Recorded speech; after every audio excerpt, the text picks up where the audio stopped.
Hello বন্ধুরা, good morning. কেমনি আছো? সবাই ভালো তো আছো? বাস আজকে স্টার্ট করলাম একটা নতুন ব্লগ নিয়ে। ব্লগের মধ্যে আমি সকালটি দেখাচ্ছি, পুরো ভিডিওটা বানাতে পারি না, একটু কেটে কেটেই বানাই। সকালে আমি নিজের জন্য চা বানালাম একটু লেবু দিয়ে আর জিরা আজওয়াইন দিয়ে।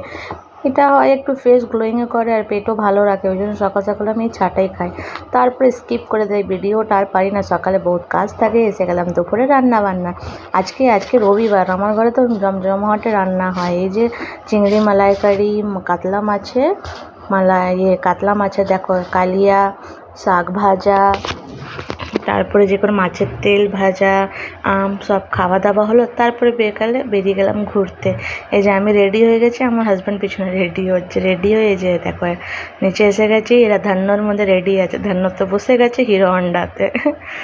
এই যে বেড়াচ্ছে, আমিও যাব, কিন্তু আমার মেয়ে আমাকেও বাই করে দিচ্ছে। পাপা পেয়ে গেলে কিছু আর চায় না।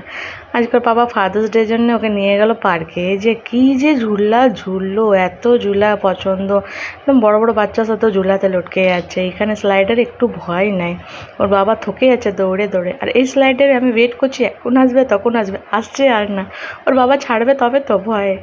আর এইখানে দেখো বান্দর হয়েছে, কেমনি পাটাকে মুড়িয়ে ধরে রেখেছে। একদম এত বদমাশ মেয়েটা, এত বদমাশ, এখন 2 বছরের এত বদমাশি করে। এই যে খালি খেলবো, এই ঝুললা ওই ঝুললা, কিন্তু খুব ভালো লাগলো। বাচ্চাদেরকে কোনো কোনো মাঝে মধ্যে নিয়ে যেতে হয় পার্কে। এই পার্কটা আমাদের এখানেই আছে বিষ্ণুপুরে। তারপর ওকে একটা বেলুন কিনে দিলাম। আর এত গলা শুকাচ্ছিল, কোথাও জুস পাইনি। তারপর আমরা এই ফ্যানটা নিলাম আমি একটা, আর ওর নিজের জন্য একটা লস্যি নিল। ফের আমরা দুজনে এগুলো খেলাম, খেয়ে আবার বাড়ি ফিরে আসলাম। এই যে আমাদের ঘোরাফেরা হয়ে গেল। এবার আমরা যাচ্ছি। কেমনি লাগলো ব্লগটা বলবে, প্লিজ লাইক করবে।